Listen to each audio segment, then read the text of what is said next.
Chise Hatori is a 15-year-old girl with strange powers that give her some very special skills. Chise's family doesn't want to take care of her, so she agrees to be auctioned off in order to find a place to live. She is shown off to hundreds of men in masks who want to buy her. Then, all of a sudden, a tall man with big horns and a veil over his face walks into the hall. He walks up to the stage and pays £5 million to buy Chise. He takes her to a strange place where strange beings live in capsules. When the mysterious man gets to a room, he takes off his mask and shows a skeleton face. He says his name is Elias and that Chise is lucky to be the way she is. When she hears this, she thinks of all the bad things that have happened to her since she was a child. Elias hugs her tight to calm her down. He doesn't want Chise to keep thinking badly of herself. When she closes her eyes, she is taken to a completely different place, a beautiful meadow with a small cottage in the middle. Elias tells Chise that they went from Japan to England in a very short amount of time. He is not a normal person. He is a mage who can do magic that will blow your mind. He brings Chise into the cottage and bathes her. She also meets small fairies called Ariels while she is in the bath. After that, Silver, who takes care of this house, gives her a meal that will fill her up. It has been a long time since Chise was treated like this. Elias tells her that he will teach her how to be a mage and that she will be his apprentice. He feels lucky to have gotten her because she is a slayback, which is a rare race. A slayback is a person who can see magical beings like fairies and has a constant supply of magical power. Mages use slaybacks as a mobile source of power. Elias also calls Chise his family and gives her a necklace made of a rare stone. She sleeps well because the word family keeps going through her mind. One of the Ariels wakes her up and invites Chise to go for a walk in the forest. The Ariels take her deep into the forest and then invite her to join their world. Chise didn't have a family before, but now she has Elias, so she refuses to leave. Elias comes over and takes her back during this time. On the way, he also tells Chise that he wants to marry her. Chise stays in bed for the next 2 days. Elias asks her to go shopping with him when she wakes up. So no one will suspect him, he changes his face to look like a normal person. They go to a strange library that has a workshop hidden inside. Chise meets Angelica there. Angelica is also a mage, and she designs and makes different tools for other mages. Angelica asks Chise to practice magic because at first she didn't know that Chise is a slayback. She gives Chise a crystal and tells her to change it into something else. The crystal changes into a garden of poppies in just a few seconds.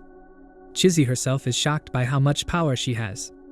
Elias asks Angelica to make Chise the right tools to help her control her abilities.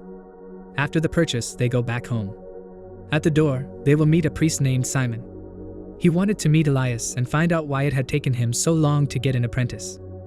Elias takes Chise to a different place to show her some flying dragons after he leaves. All of a sudden, a huge silver dragon grabs Chise and flies her away. The dragon is led by a rider with golden hair. He takes Chise to the dragon's secret land. Chise gets wet because the dragon throws her into the water. In the form of her shadow, Elias also follows her. The man with golden hair is in charge of the land of dragons. He is also a mage named Lindell who turned into metal 300 years ago. Elias has to talk to Lindell about something important, so Chise stays behind to play with the little dragons. After playing for a while, they all gathered around Nevin, an old dragon. People call him the father of the forest. He has had enough of life though, and is about to die. Chise feels bad for him, but Nevin seems happy with how things are.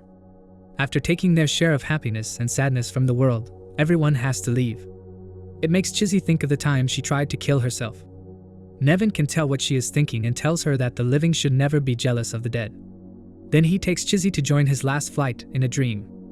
Nevin starts to turn into a tree when she opens her eyes again, and he asks her to use his wood whenever she needs a wand. No matter what he said, Chise still wishes he could leave this cruel world in peace. On the way back with Elias, she starts to feel a little dizzy and passes out. Chise has a weird dream, and when she wakes up, she is on Elias's lap. They are on a train, and Chise remembers hearing about talking cats and stories. This cat has 9 lives, and this is already the 7th one. They stop at the kingdom of cats, which is surrounded by many other cats, and take Chise and Elias to meet their king. Molly, the queen cat, is the king. She lives with a young girl, who she calls her owner. The cats need the help of mages to solve a big case. Elias is going to find out what's going on while Molly takes Chise to the lake. There used to be a man who liked to kill cats. He killed several cats in a cruel way until one of them became king and called other cats to him. They all worked together to kill that person, but his evil soul stayed behind. The same soul is trying to come back out. Chise is listening quietly to this story when someone pushes her into the water. There, the soul of a girl named Mina meets her. She is the person who killed the cat's spouse. Mina was seriously ill and her loving husband, Matthew, wanted to grant her a new life from the cats. She thinks that she is at the heart of this corruption and asks Chise to kill them both. Elias takes Chise out of the water and gives her the task of cleaning away the corrupted souls. At night, she gets dressed and walks toward the corrupted souls with the lantern. Before she can start the magic, she gets captured by a mysterious woman and her master. Renford and Alice are both magic users. They do magic with science. When Elias gets there, the sorcerers say that he is using Chise as a test subject. She is shocked when they tell her she is going to die soon. A slayback is a source of magic that never runs out, but this power makes them die sooner. Renford says that Chise's necklace is a tracker in order to take it from her. She can't take it any longer, so she runs away. She talks to Elias again. Right now, he might look suspicious, but Elias is the first person who has treated her like a family member. Elias tells her to keep getting rid of souls with Molly while he takes care of the sorcerers. Chise touches the only trace of Matthew, which takes her into his memories. He asked the sorcerer to help him heal his wife. The sorcerer told him that Mina only had a few years left to live and that he had to do something special to save her. The number of cats in town started to go down the next day. Mina was looking for her husband and found a den in the middle of the forest. There were a lot of dead cats in the creepy place. Matthew told Mina that he made medicine for her using cats. The witch doctor also got there, and they made Mina drink the medicine. Her body melted away in the blink of an eye. The sorcerer just saw it as a failed experiment, but Matthew was ready to kill more cats to make better medicine. He goes outside to kill Mina's pet cat, but it and several other cats attack him.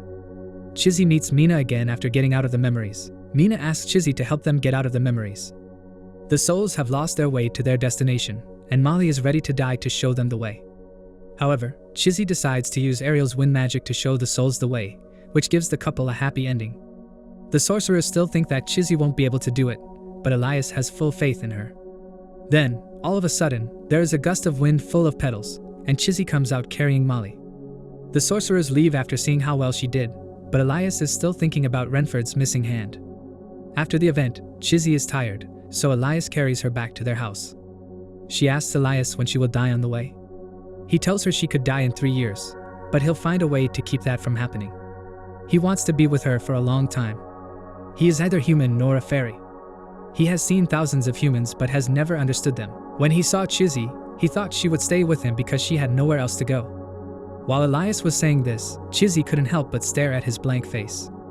However, his eyes showed a purity that drew Chise to him. She kisses his face and says she will never leave him. From the day after that, she sleeps for 2 weeks. Elias takes her to the forest so she can feel better more quickly. Simon also visits her. Also, Titania, queen of the fairies, and Oberon, her husband, come to meet the bride. Chise wakes up when Oberon wakes up, and she runs to Elias. Titania is happy to see them getting closer and wishes them well before they go back. Elias, on the other hand, has a sad past that Chise still doesn't know about. Elias has started to teach her magic seriously so that Chise can protect herself better. Elias made some mistakes in the past, so he wants to make up for them by helping the church. The church has asked him to look into a watchdog right now. Elias gives Chise a ring that will help her control her magic while they are traveling. When they get to the church, they find out that a person who had bites and scratches on his body has just died. Elias and Chise split up to find out more. When Chise gets to a graveyard, a scary animal attacks her. A man with black hair comes and saves her. That man, who is hurt, is actually the dog she was looking for. Chise is determined to treat him. Alice jumps in and asks for the dog, but Chise uses magic to put her to sleep. The dog's name is Ulas, and he can turn into a person. Since his master, Isabel, died, he is in pain. He tells Chise about his past because she has the same color hair as Isabel. Elias gets to them both at the same time, and Alice is also awake. She asks Elias to help her master Renford because a sorcerer is forcing him to make strange creatures called chimeras by threatening to kill him if he doesn't.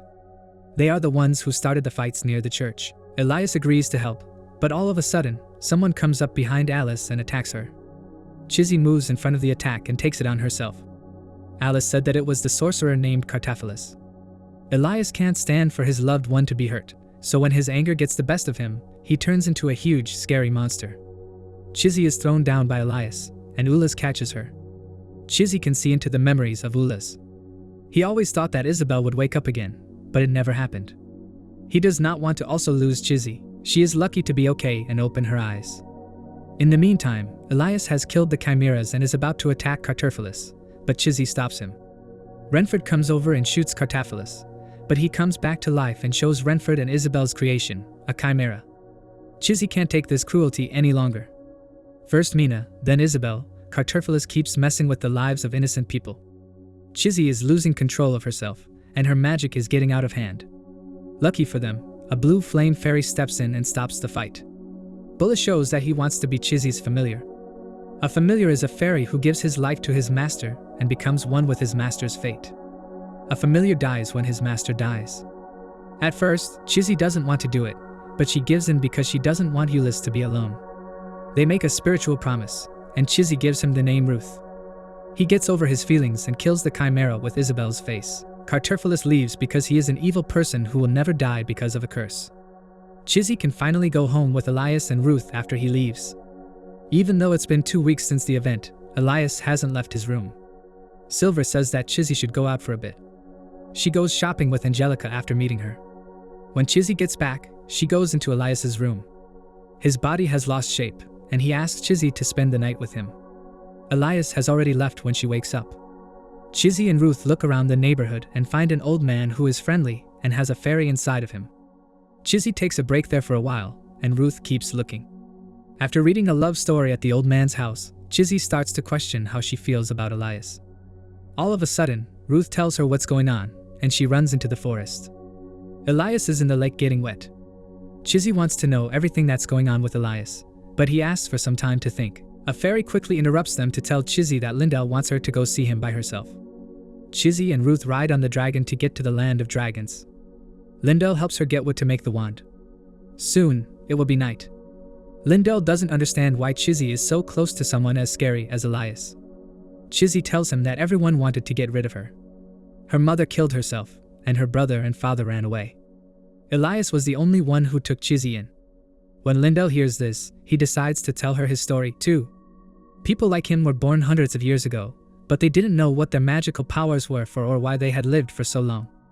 Lindell was sad because he had lived so long, so he went on a trip. He found Elias while traveling through a frozen land. Elias didn't remember anything about his past at the time, so Lindell took him to his master. Even his owner didn't know what kind of dog Elias was, so he gave him to Lindell. They traveled together for a long time and went to many different places. When they ran out of food, Lindell went to a village house to trade healing for food. But when the villagers saw Elias, they thought they were demons. The villagers heard Lindell, so Elias went after them to save his master. Lindell was able to stop him, and he went somewhere else. Elias said when they got back that he felt like he had eaten people before, but Lindell told him to forget about that and live his new life. Even after hearing this, Chise is still not afraid of Elias and trusts him. Lindell cuts her hair the next day so she can use it to make the wand. Then, Chise spends the whole day carving the wand because she has to. At night, Lindell uses his spells to invite the elves, and Chise dances happily with them.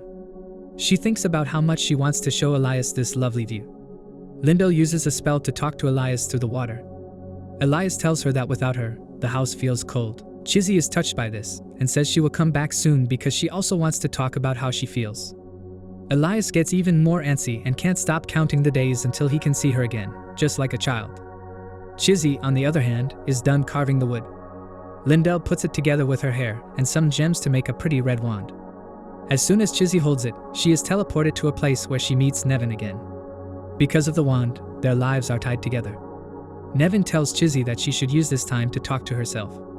At first, she was afraid that Elias would kick her out of his house, but after a while, she felt at home there. She knows she can trust Elias, but she's scared at the same time. She can't stand the idea that he might leave her like everyone else has. Nevin tells her that he's glad Chise's mother didn't kill her, because if she had, the little mage wouldn't be able to help so many people. He also tells Chise to stop holding herself back. If words are not said at the right time, they lose their meaning over time. Chise wakes up from her dream and uses her magic to turn into a fire dragon so she can fly home.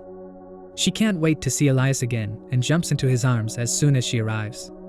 But the long trip made her tired, and she slept for 2 days.